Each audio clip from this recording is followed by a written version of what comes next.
a healthy sleep of 6 to 7 hours is most important for our physical as well as mental well-being. It's a myth that vegetarians को protein की deficiency ज़्यादा होती है या good quality protein नहीं मिलता। एक जो बैलेंस डाइट होते हैं उसमें जो 5 आपके न्यूट्रिएंट्स है, carbohydrate, protein, fats, vitamin, minerals, किसी चीज को भी ब्लाइंडली फॉलो करना इज नॉट गुड। सनराइज हुआ, सनसेट हुआ, हमें नहीं खाना चाहिए सनसेट के बाद, बिकॉज मेटाबॉलिज्म बिल्कुल ड्रॉप कर जाता है। नमस्कार, आदाब। मैं हर्षिता सिंह और आप देख रहे हैं बेसिक फंडे क्लियर। और आपका फिर से एक बार स्वागत है हमारे शो में, जहां हर कदम हर सोच में शामिल हैं हम, जनहित में जारी हैं। तो आज हम बात करने वाले हैं एक ऐसे इशू के बारे में जो हम सबके हेल्थ से जुड़ा हुआ है, न्यूट्रिशन। अब इंफॉर्मेशन आजकल डिजिटल एज चल रही है, उसमें बहुत रेडिली अवेलेबल है। ऐसे में ये समझना बहुत मुश्किल हो जाता है कि कौन सी एडवाइस सही है और कौन सी गलत है। बस इसी कंफ्यूजन को दूर करने के लिए आज हमारे साथ लखनऊ की जानी मानी न्यूट्रिशनिस्ट मौजूद हैं, Tanya Sahani. Tanya Sahani is also the co-owner of a chain of wellness centers under the names of Health Zone and Glamour Zone. Welcome to Janhit, Tanya. Thank you so much. So पहले तो हम थोड़ा बहुत आपके बारे में और जानना चाहेंगे। जी, मेरा नाम तान्या सहानी है। मैं एक पोस्ट ग्रेजुएट हूँ फूड एंड न्यूट्रिशन में फ्रॉम लखनऊ इटसेल्फ, और 20 इयर्स हो गए मुझे वेलनेस इंडस्ट्री में। स्टार्ट हुआ था, मेरी करियर की शुरुआत हुई जहाँ मैंने एक हमारा अपने वेलनेस सेंटर्स है, वहाँ से मैंने शुरुआत करी। बट धीरे धीरे जब वेलनेस सेंटर्स में ऑटोमेशन पे आ गए, तब मेरा जो पैशन हमेशा न्यूट्रिशन रहा है उसको मैंने और ज़्यादा परस्यू किया। And now I am counselling pan India, बहुत पैन इंडिया भी है, इंडिया के बाहर भी मेरे क्लाइंट्स हैं। एंड मेरा कोर जो है that is obesity and lifestyle management. Okay, which is very relevant issues. Yes. Okay, so relevant issues के बारे में बात कर रहे हो, ओबेसिटी के बारे में बात कर रहे हो, तो एक और बड़ी प्रॉब्लम जो सबको सताती रहती है, पर्सनली मुझे भी, is my very bad sleep cycle. So ऐसे में क्या हमारे स्लीप साइकिल का हमारे हेल्थ पे कोई इम्पैक्ट पड़ता है, और कैसे एक हेल्दी डाइट का इससे एक कोरिलेशन है? बिल्कुल, आई थिंक एक अच्छी लाइफस्टाइल, एक हेल्दी लाइफस्टाइल के लिए स्लीप बहुत बहुत ज़्यादा इम्पोर्टेंट है। अगर मैं इसको थोड़ा टेक्निकल टर्म्स में करूँ तो हमारे बॉडी में there are 2 hormones, one is leptin, one is ghrelin. जो लेप्टिन है वो हमारा हंगर हार्मोन है, जो ग्रेलिन है वो हमारा सटाइटी हार्मोन है। जैसे ही हमारी स्लीप साइकिल बिगड़ती है, दैट मीन्स लेट सोना एंड देन प्रॉपर नींद ना होना। And see again, we are not nocturnal animals, हम लोग आउल्स नहीं हैं। भगवान ने हमें जो बनाया है, sunrise we need to get up, sunset we need to sleep. तो वो जो प्रकृति का नियम है, once we start breaking it, तो ये दोनों हार्मोन्स की साइकिल भी हमारी बॉडी में बिल्कुल हैफेजर्ड हो जाती है, and these hormones get confused. क्योंकि बॉडी भी reacts to whatever we are putting inside the body, जैसे हम बॉडी को एक्सपोज कर रहे हैं। सो आपका मेटाबॉलिज्म स्लो हो जाता है। Of course weight gain is one of a very prominent side effect of a bad sleep cycle. Second is your gut health. वो बहुत ज़्यादा affect हो जाती है, गैस फॉर्मेशन होने लगता है, एसिडिटी होने लगती है। ये सारे issues in turn आपकी entire health को नुकसान पहुँचाते हैं। So sleep, a healthy sleep of 6 to 7 hours is most important for our physical as well as mental well-being. Actually ये बहुत अच्छा पॉइंट आपने रेस किया कि कैसे जो हमारी गट हेल्थ है वो मेंटल हेल्थ को भी इम्पैक्ट करती है। बिल्कुल। तो would you like to elaborate on this? Yes, see in today's age technology ने, फूड टेक्नोलॉजी ने बहुत ज़्यादा प्रोग्रेस कर ली। बट जैसे ही फूड टेक्नोलॉजी ने प्रोग्रेस करी, प्रोसेस फूड, रिफाइंड शुगर्स हमारी लाइफ में, इनफैक्ट चिल्ड्रन हो, टीनेजर्स हो, अडल्ट्स हो, कहीं ना कहीं वो स्टेप इन कर गए हैं। जैसे ही ये प्रोसेस फूड हमारी लाइफ में आते हैं, वैसे ही again our body gets confused. और जो मेंटल हेल्थ की आपने बात करी, ये बहुत ज़्यादा इफेक्ट करते हैं। See there are certain micro nutrients which are very important for our mental health. Vitamin B हो गया, फोलेट हो गया, ओमेगा 3 फैटी एसिड्स हो गए। अगर इनका इनटेक हमारी डेली रूटीन में, डेली डाइट में नहीं होता है, तो हमारा alertness, our memory, this is all affected. Secondly, जैसे ही प्रोसेस फूड और रिफाइंड शुगर्स करते हैं, हमारे मूड स्विंग्स होने लगते हैं, and mental health issues like depression हो गए, हम्म एंजाइटी हो गए, these are in direct correlation with the kind of food we intake. अगर हम थोड़ा आयुर्वेदिक साइड और एंशियंट साइड के, तो जैसे हम लोग सात्विक और तामसिक फूड को कंपेयर करते हैं, तो जो सात्विक फूड है, whatever is provided to us by nature in the raw form. If because हम भी मिट्टी से ही बने, we are an earth element. तो जो अगर हम अर्थ एलिमेंट को ही नहीं डाल के फैक्ट्री का प्रोसेस फूड डालेंगे, तो ऑब्वियस सी बात है कि ये सारी चीजें हमारे मेटाबॉलिज्म, हमारी गट हेल्थ को नुकसान पहुंचाएगा. Correct. And a good gut health is a parameter for good physical and mental well-being. A bad gut health, आपका concentration work में, आपका focus work में सब कुछ distractive हो जाता है वो. Yes. एक्चुअली आपने भी एक बात बोली कि कैसे प्रोसेस फूड जो होता है जी. वो मेंटल हेल्थ वाला जो the point that you just raise. Yes. So हमें ये तो पता होता है कि प्रोसेस फूड खाने से हमारी फिजिकल हेल्थ इम्पैक्ट होती है, जी. But I don't think so many people know कि इससे मेंटल हेल्थ पे भी इम्पैक्ट पड़ता है. Very true. You must be seeing कि आजकल स्पेशल स्कूल्स कितने आ गए हैं. बच्चों में ADHD, हाइपर एक्टिविटी, एंजाइटी की प्रॉब्लम्स है, not just children but in teenagers as well. हो क्या रहा है कि हमारे लिए these जो फूड एप्स हैं, they are so readily available and on a click we are going to get the food that our tongue wants but not our body. वो right. तुरंत ही मिल जाता है आपको. सो ये सारे जो हेल्थ इश्यूज हैं, सी पेरेंट्स के ऑफ कोर्स जीन्स भी इफेक्ट करते हैं. तो जैसे हम प्रेगनेंसी में कहते हैं mother should eat everything which is healthy, everything which is not processed. मैदे की बनी चीजें, वाइट शुगर्स जितना अवॉइड कर सकें उतना अवॉइड करें, because it will directly impact the brain development of the child. So ये जो आपने कहा कि प्रोसेस्ड फूड्स हैं, ये क्यों प्रोसेस्ड है? Why do we call them processed? Anything which is made in the factory and anything which is packaged. See, it has a date, it has a manufacturing date, is expiry date. So आप सोचो कि जब हम सब्जी बनाते हैं घर में, आई थिंक एक दिन के बाद भी हम उसको यूज नहीं करते. however we have a refrigerator in the home, है ना? बट वो पैकेज कब होता है? 6 महीने पहले. हाँ, उनकी शेल्फ लाइफ है 6 महीने बाद. That means that food has already become dead. It is absolutely empty calories and it has no nutrients in it. जो फ्रोजन फूड वगैरह जितना भी हम कंज्यूम करते हैं, एंड उसमें कार्सिनोजेंस भी डेवलप हो जाते हैं. द कैंसर जो फूड आजकल जो कैंसर इतना ज्यादा, हम जब आई वाज वेरी यंग, हमने नहीं सुना था कि देयर आर हमारे पेरेंट्स की जनरेशन में या even the younger children are suffering with cancer. But nowadays it's become very common that right. आपको नहीं पता 2 घर छोड़ के this patient who's suffering with cancer. Even kids who are very young, 3 साल 2 साल के बच्चे, उनको भी कैंसर की प्रॉब्लम्स आ रही हैं. बिल्कुल. तो you see all the cycle is getting disturbed.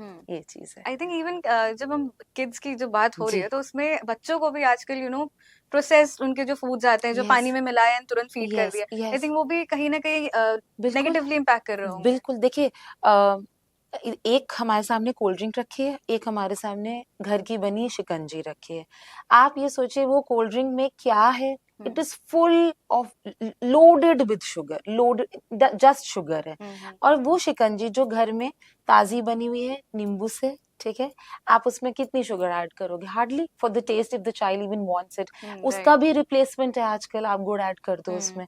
तो वो हेल्थियर ऑप्शन है as compare to that sugar.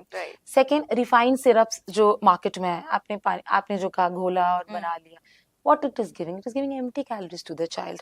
And in children who are very young, 5 years old के जो बच्चे होते हैं, उनका शुगर कंटेंट हमें आफ्टर 5 PM वैसे भी कम करना होता है, क्योंकि एकदम हाइपर एक्टिव हो जाते हैं. एंड अगेन उनका स्लीप साइकिल भी डिस्टर्ब हो जाता है. इसलिए आई थिंक बच्चे रात में सोते नहीं जल्दी. यस, बिकॉज जैसे 5 बजे के बाद बहुत ज्यादा मीठा खाएंगे, वो रात भर जगेंगे 12 बजे तक. मीठा वाला तो अडल्ट्स में भी शुगर रश हो जाता है कि you become very active. You become very active. Yes. Okay. So हम आपने अभी थोड़ी देर पहले सप्लीमेंट्स का नाम लिया था. So supposedly जो लोग स्पेशली जो जिम जाते हैं, वर्कआउट करते हैं, और कई बार जैसे जो लोग वेजिटेरियंस होते हैं, तो उनको प्रोटीन उतना इंटेक नहीं होता है. पल्सेस के फॉर्म में, जैसे पनीर, इन सब में मिल जाता है, बट स्टिल जो नॉनवेज में जो प्रोटीन होता है, आई थिंक वो कहीं ना कहीं थोड़ा डिफरेंस आ जाता है. सो ऐसे में कई बार इवन डॉक्टर्स सप्लीमेंट्स रेकमेंड करते हैं. what exactly should one do about it? देखिए पहले तो मैं कहूँगी it's a myth that vegetarians को प्रोटीन की डेफिशिएंसी ज़्यादा होती है या गुड क्वालिटी प्रोटीन नहीं मिलता. Yes, having said that, non veg का जो प्रोटीन है उसमें जो इसेंशियल अमाइनो एसिड्स हैं, जो हमें इसेंशियल अमाइनो एसिड्स वो अमाइनो एसिड्स हो गए जो हमें फूड से ही मिल सकते हैं, वो हमारी बॉडी में नहीं बनते हैं. एंड प्रोटीन हमारे बॉडी में 3 काम करता है: growth of cells, repair of cells and maintenance, यानी मसल्स के मेंटेनेंस में. तो इवन फॉर द वेजिटेरियंस बहुत अच्छे जैसे आपने पल्सेस का, if we soak the pulses और लेग्यूम्स हो गए, when we soak the legume, चना, सफेद छोला, राजमा, हम जैसे ही इसको सोक करते हैं इसकी प्रोटीन क्वालिटी बढ़ जाती है. देन नट्स, बादाम हो गया, अखरोट हो गया, इसमें भी एसेंशियल अमाइनो एसिड्स प्रेजेंट है. देन यू हैव द न्यूट्रीनगेट सोया, इसमें भी एसेंशियल अमाइनो एसिड प्रेजेंट है. बात आपने करी सप्लीमेंट की, अनटिल एंड अनलेस, और जो प्रोटीन का हमारा रिक्वायरमेंट भी बॉडी में होता है, that also depends on our activity. If we are into a sedentary lifestyle, बहुत ज़्यादा बैठे रहने का काम है, ऑफिस का काम है, एंड हमारी फिजिकल एक्टिविटी बिल्कुल नहीं है, we do not need 1 gram of protein पर केजी ऑफ बॉडी वेट. हमारी प्रोटीन रिक्वायरमेंट कम हो जाती है, क्योंकि अगर हम उस केस में एक्सेस प्रोटीन लेते हैं, access protein ultimately converts into fat. Right. Yes. Now, gym supplements. Now, people who are on a lot of weight training, they definitely need an extra protein. उनको चाहिए होता है, बट मैं फिर भी कहूँगी the protein supplement has to be taken under some guidance, under an expert guidance, because अगर हम excess protein body में लेते हैं, उसका अगर work उतना नहीं होता, it will convert into fat, and वो fat कहाँ deposit होता है? आपकी arteries में जाके. So that is something which has to be watched. Thirdly, the safest protein supplement is whey protein, जो कि दूध से बना हुआ होता है, whey protein supplement, जो कि आप safely consume कर सकते हो without the guidance as well. Okay. So you just mentioned कि कैसे जो फैट होता है वो आर्टरीज में जाके it get accumulate. Yes. So ऐसे में आजकल के टाइम में अगर बात करें तो प्रीमेच्योर हार्ट अटैक्स भी बहुत हो रहे हैं. So हमारी हेल्दी जो अनहेल्दी डाइट हो गई है, जो प्रोसेस फूड खाने की जो एक हैबिट हो गई है, फूड डिलीवरी एप्स पे तुरंत आपने जो भी क्रेविंग हुई, you order it and you get it within 20 to 30 minutes. So are these activities, these changes in your food habits affecting premature heart attacks? देखिए, एक जो बैलेंस डाइट होते हैं उसमें जो 5 आपके न्यूट्रिएंट्स है, carbohydrate, protein, fats, vitamin, minerals, ये इसी का कॉम्बिनेशन हमें लेना चाहिए.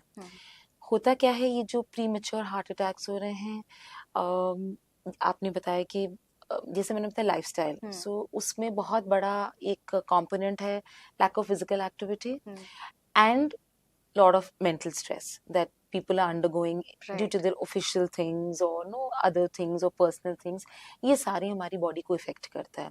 thirdly, फूड का क्या रोल है in preventing these things, कि अगर आप फाइबर रिच फूड है, सीजनल वेजिटेबल्स हैं, सीजनल फ्रूट्स हैं, portion control of fat, portion size carbohydrate, portion size protein लेते हैं, अगर हमारा पूरा स्टेपल डाइट इससे बना हुआ है, हमारा रूटीन इससे बना हुआ है, we can prevent these premature heart attacks.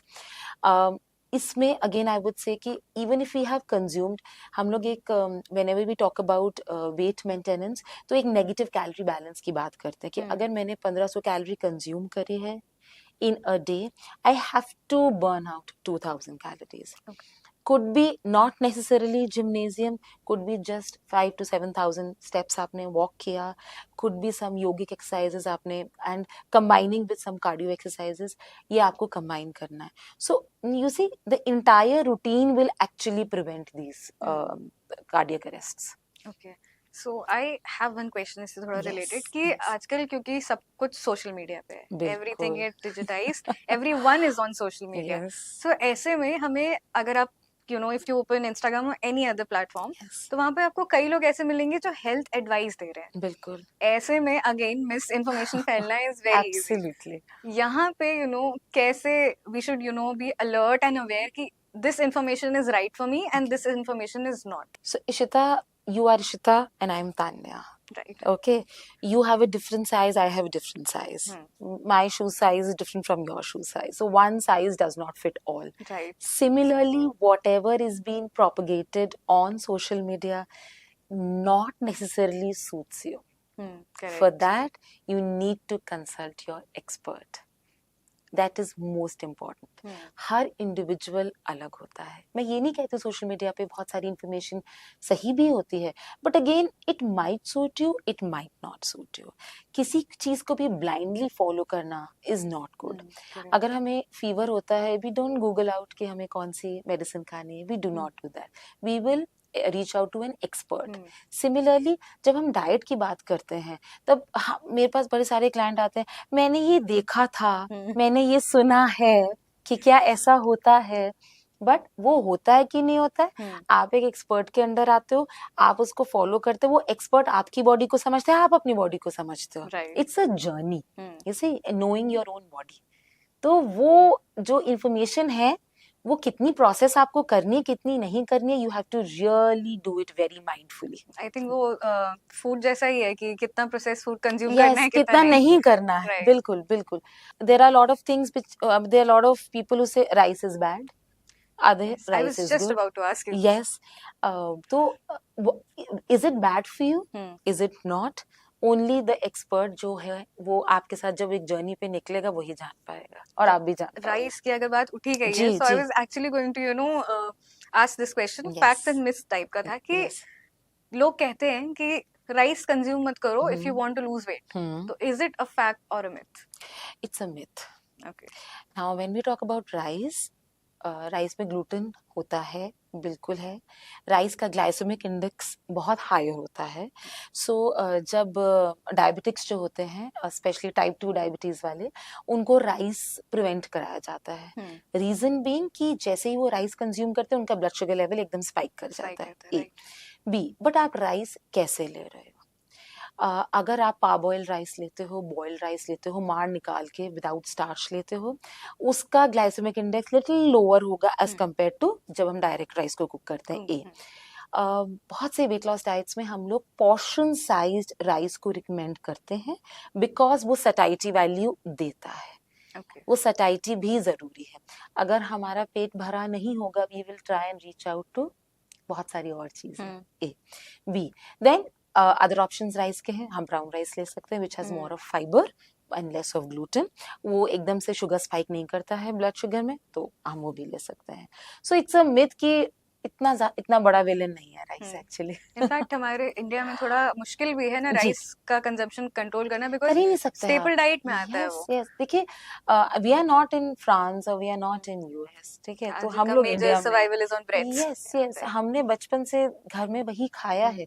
हाँ, ये जरूर है बिकॉज अब पॉपुलेशन बहुत ज्यादा बढ़ चुकी है, तो जो फार्मिंग की टेक्निक्स अप्लाई हो रही हैं और जिस तरीके से फार्मिंग हो रही है, वो क्या कर रहा है, व्हीट और राइस में जो ग्लूटेन कंटेंट है वो बढ़ता चला जा रहा है इस समय, एंड दैट इज इफेक्टिंग अस. तो इसीलिए बहुत से लोग आप देखोगे ग्लूटेन सेंसिटिविटी होती है उनको, और उनको ब्लोटिंग की प्रॉब्लम होती है, उनको एसिडिटी की प्रॉब्लम होती है when they eat wheat and rice, and जब वो उसको छोड़ते देन दे रियलाइज कि ये हमें प्रॉब्लम हो रही है. तो ये ग्लूटेन सेंसिटिविटी का issues in 12-15 years he develop हुआ है बिकॉज जो क्रॉप्स आ रही हैं अब, जो राबी की भी क्रॉप्स हैं, जो व्हीट की भी क्रॉप्स है, उसमें ग्लूटेन कंटेंट जो पहले आज से 25 साल पहले था वो कम था और अब ज्यादा बढ़ चुका है. That is also one of the reasons. Okay, so एक और एडवाइस के हम बात करें, मिथ्स एंड फैक्ट्स पे we are talking about it.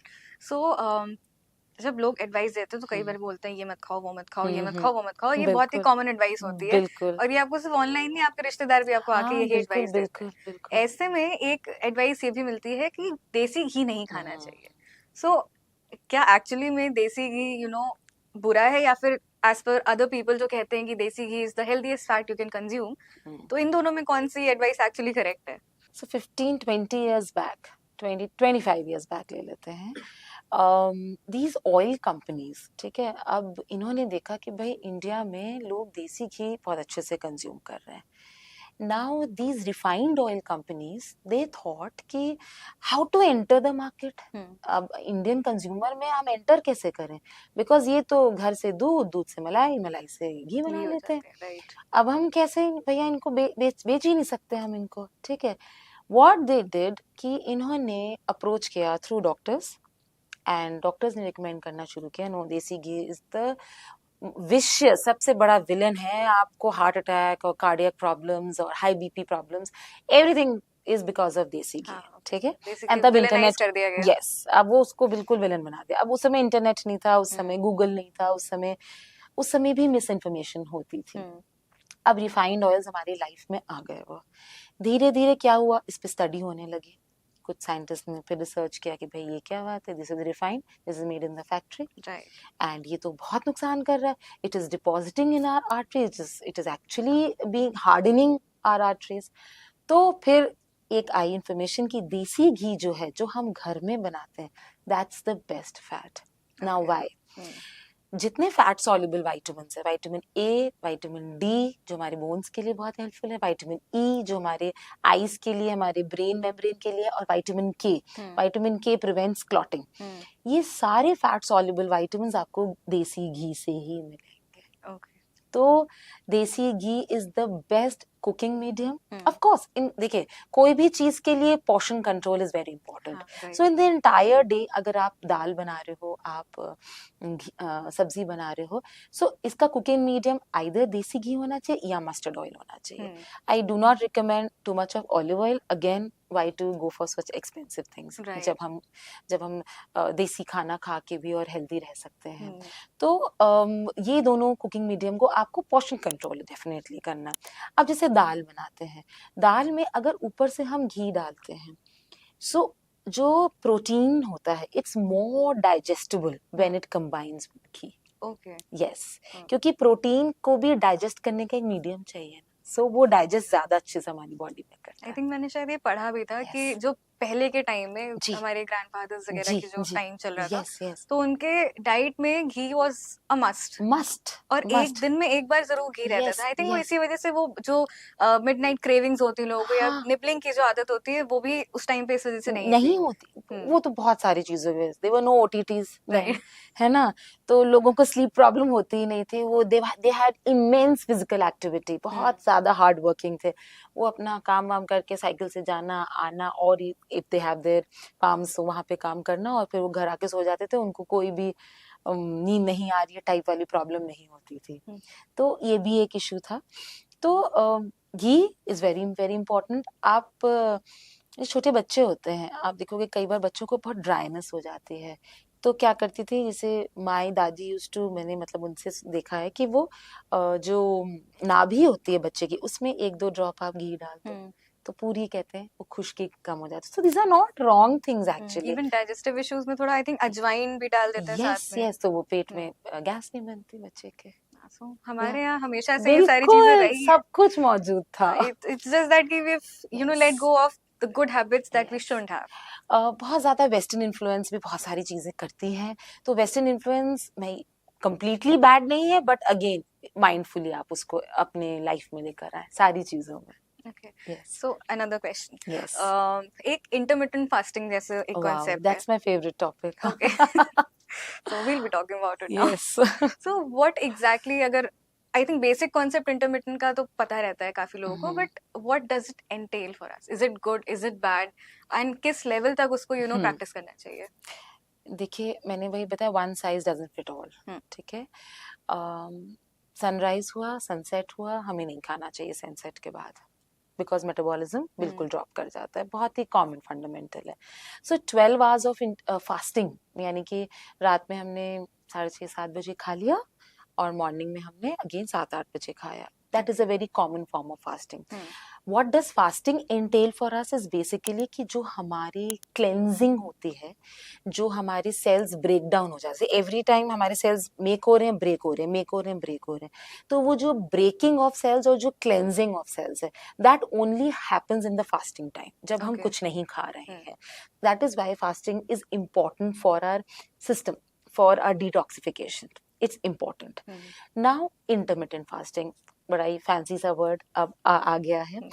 What happened many years back, जो लोग को कैंसर था उनमें क्या था कि जो ऑटोफेजी, जो ये मैंने सेल क्लीनिंग की बात करी, वो जब हम फूड खाते थे तो मतलब ये रिसर्च कंडक्ट करी कि वो स्लोअर हो रही थी। ओके सो जब फास्टिंग का पीरियड बढ़ाया कि 12 आवर से 16 आवर का पीरियड बढ़ाया तो ऑटोफेजी यानी कि सेल की क्लेंजिंग बहुत तेजी से होने लगी। तो जब वो बहुत तेजी से होने लगी तो जो कैंसर पेशेंट थे या इवन फॉर द डायबिटिक्स, वो बहुत उनको हेल्पफुल होने लगा। So that's how it came into be. Okay And for weight loss, yes, it's a very, very good thing. But again, sometimes some people have acidity problems if they fast for too long. Right So again, you have to watch your own body. Is it to start with 12 hours, then half an hour आप उसको बढ़ाओ, क्योंकि the most common form of fasting is 16 hours, 8 hours. 8 hours is the eating window, 16 hours fasting. Alternatively, आप 2 दिन 500-600 calories लो and rest of the 5 days आप बिल्कुल normal diet 1200 से 1500 कैलोरी लो. That is also one form of fasting. So you have to just check कि क्या आपको सूट कर रहा है, क्या नहीं सूट कर रहा है. Although 12 hours of fasting is absolutely recommended for a good gut health, for good lifestyle. Okay lifestyle है. सो बेसिकली प्रॉब्लम यहाँ पे क्या आती है मेरे अंडरस्टैंडिंग में कि लोगों की जो जॉब्स हैं मोस्टली वही खत्म होती है अराउंड 7-8. Correct. सो वो ईटिंग पीरियड तो उनका चला गया, तो वो डिनर कब करें? देखिए अगेन, जब हम कोई चीज अचीव करना चाहते हैं तो उसमें एफर्ट डालते हैं, बट हम हेल्थ को सबसे ज्यादा ना पीछे रख देते हैं, क्योंकि हमें लगता है काम इम्पोर्टेंट है यार, खाना तो बाद में खाया जाएगा. But ultimately in a healthy body, if you are healthy, if you are fit, if you are energetic, we will be having better performance at work as well. तो उसमें आपको चेंजेस तो जैसे होता है ना, जिद से करने ही पड़ेंगे. तो जब आप करोगे बिट बाय बिट, मैंने कहा ना 12 hours of fasting is also, आपने 8 बजे भी खाया, 8:30 भी खाया, बट जो ये लेट डिनर्स है ना 11 बजे 12 बजे, टू मच सोशलाइजिंग, जब हम 1 बजे 2 बजे खा रहे हैं, of course that will definitely hamper your entire system. So अगर हमें करेक्शंस भी करने हैं, हमारा प्रोफेशन डिमांड करता है हमारा ज्यादा टाइम, हमारा लेट अस जस्ट सी कि हम इसको कैसे मॉडिफाई कर सकते हैं. वो मॉडिफिकेशंस हमको हेल्प करेंगे in the journey. Okay right. So एक और मिथ आई जस्ट रिमेम्बर कि कहते हैं कि जो शुगर होता है, जो अभी हम बात भी कर रहे थे कि too much sugar is not good for you. थोड़ा बहुत चलता है, बट अगेन किस फॉर्म का शुगर आप इनटेक कर रहे हो, दैट अगेन मैटर्स. करेक्ट. सो यहाँ पे आजकल क्या हो रहा है कि लोग कह रहे हैं कि शुगर को रिप्लेस करो with stevia. So is it right to replace sugar with stevia? It's absolutely not. Stevia का साइड इफेक्ट बॉडी में क्या होगा वो हमको नहीं पता. दूसरा, अगेन स्टीविया का भी तो आपको कंट्रोल करना पड़ेगा. आपने अगर मीठा खाया तो मीठे में सिर्फ शुगर तो है नहीं, उसमें मैदा भी है, राइट है ना, उसमें एक्स्ट्रा फैट भी है. तो वो तो स्टीविया कंट्रोल नहीं करेगा आपके लिए. Secondly, good form of sugar आपका जैगरी हो गया, that is also very good form of sugar. अगर हम वो ले लेते हैं वो ज्यादा बेहतर करता है. दूसरा, how much sugar we should take throughout the day, मतलब डायरेक्ट शुगर कंजम्पशन, क्योंकि जो भी हम फूड खाते हैं, हम रोटी खाते हैं, हम दाल खाते हैं, हम सब्जी खाते हैं, हम फ्रूट खाते हैं, सबसे हमें शुगर्स, नेचुरल शुगर्स वैसे भी मिल रहा है.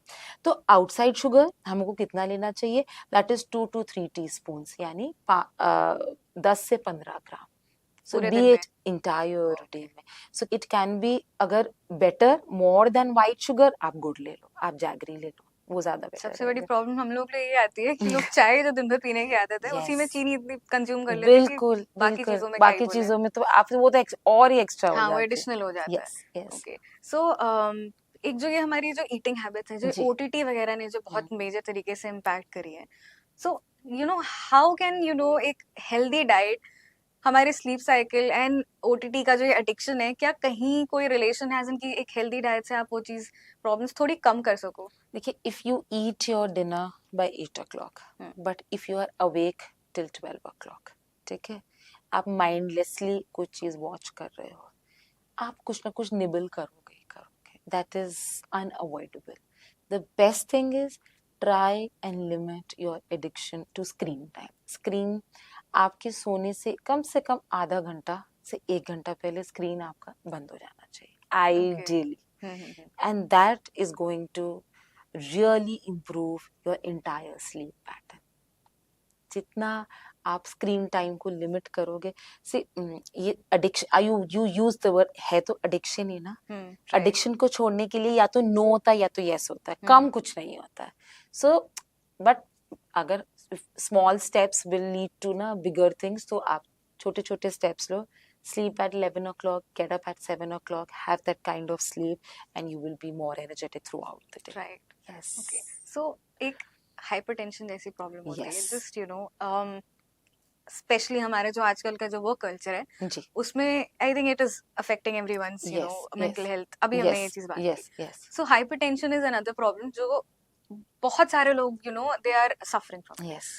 ऐसे में how can a healthy diet help people to overcome hypertension, if not overcome then at least reduce its impact. तो जो हम पहले हम सॉल्ट से ही शुरू करते हैं. जो सॉल्ट है अगर हम टेबल सॉल्ट ना यूज करें, यानी कि if you having fruits we do not sprinkle any salt. If we are having salads, we do not sprinkle any salts. जितने भी ये पैकेज चिप्स वगैरह हैं वो हम ना कंज्यूम करें, because ultimately that's extra salt as well. तो हम हाइपरटेंशन को कंट्रोल कर सकते हैं.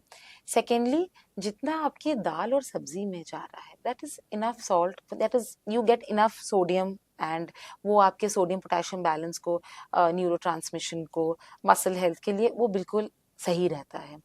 तीसरी चीज ये है, if we have a high fibre diet in यानी कि seasonal leafy vegetables, seasonal fruits. I will never recommend very fancy fruits कि आपको ब्रोकली खानी चाहिए या आपको एवोकाडो ही खाना चाहिए. No, you do not need. Summer season है तो जितने वाटर बेयरिंग वेजिटेबल्स है, यानी बॉटल गर्ड, लौकी, तरोई, टिंडा, ये बने ही इसीलिए हैं क्योंकि जब गर्मियां आती हैं तो हमें गर्मियों में वी नीड मोर वाटर, तो इसीलिए ये ज्यादा हमें सही रहते हैं. जैसे ही सर्दियां आती हैं तो हमारी कैसे वेजिटेबल्स हो जाती हैं, गोभी, पत्ता गोभी, है ना, हाई आयरन कंटेंट वाले, पालक हो गए, तो बथुआ हो गया. तो again we can consume it very effortlessly जैसे ही विंटर्स आते हैं हमारे. तो जो भी सीजनल चीजें हैं वो हम अगर लेते रहें तो वो ज्यादा हमें हाइपरटेंशन है या हाई ब्लड प्रेशर की प्रॉब्लम है ये नहीं होगी. ओके. सो एक प्रॉब्लम और आती है यहाँ पे. क्या होता है, जैसे सीजनल जो वेजिटेबल्स होते हैं सबको बहुत पसंद आते हैं, एंड वन आई थिंक सबका पर्सनल फेवरेट एक रहता है मटर. सो अब होता क्या है कि ठंडियों में मटर आ रही है. जैसे ठंडियां खत्म होने लगती हैं, जब प्राइसेस थोड़े ऊपर नीचे होते हैं, तो what people do is freeze कर लेते हैं, तो घर पे रखते हैं कि गर्मियों में कंज्यूम करें. बिल्कुल बिल्कुल. So should one do that और नॉट? उसका न्यूट्रिएंट कंटेंट तो कम हो जाता है. देखिए, जब हम उसको फ्रोजन कर देते हैं, हाँ, जो हम घर में फ्रीज करते हैं, we are not adding any of the regulators. जो पैकेज फ्रोजन फूड होता है, जैसे I would not like to name the company, but जो पैकेज फूड जो होते हैं वो उसमें they add a lot of salt, क्योंकि तभी आप उसको प्रिजर्व कर सकते हो.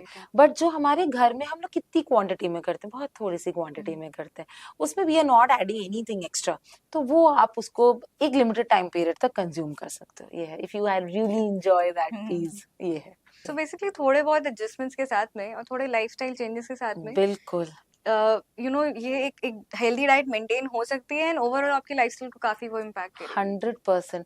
And you have to be very self conscious. Please do not eat your food while watching your mobile, because you do not see आप क्या खा रहे हो, आप क्या नहीं खा रहे हो, कितना च्यू कर रहे हो फूड, कितना नहीं कर रहे हो, you do not know. Also I guess जैसे आप नॉर्मली खाते हो तो बहुत जल्दी नहीं बट प्रॉपर्ली च्यू करके आपने खाना वाना खा लिया, एक प्रॉपर ड्यूरेशन में आपने खाया. But when you are watching something and eating, I think वो जो आप खाना 15 मिनट में खा सकते हो, वो लोग आधे आधे घंटे तक लेके बैठे रह जाते हैं. ऑब्वियसली, और माइंडलेसली खा रहे होते हैं वो चीज, खाए जा रहे. बिल्कुल माइंडलेसली आप खाते हो. So lot of people ask me this question कि यहाँ सोशलाइज तो हमें करना है, and no we have to go to parties. मैंने कहा if you want to socialize, food man, I know it is around food, but it has to be limited. You are meeting people, you are talking to them, you are not meeting them no, virtually you are meeting them in person.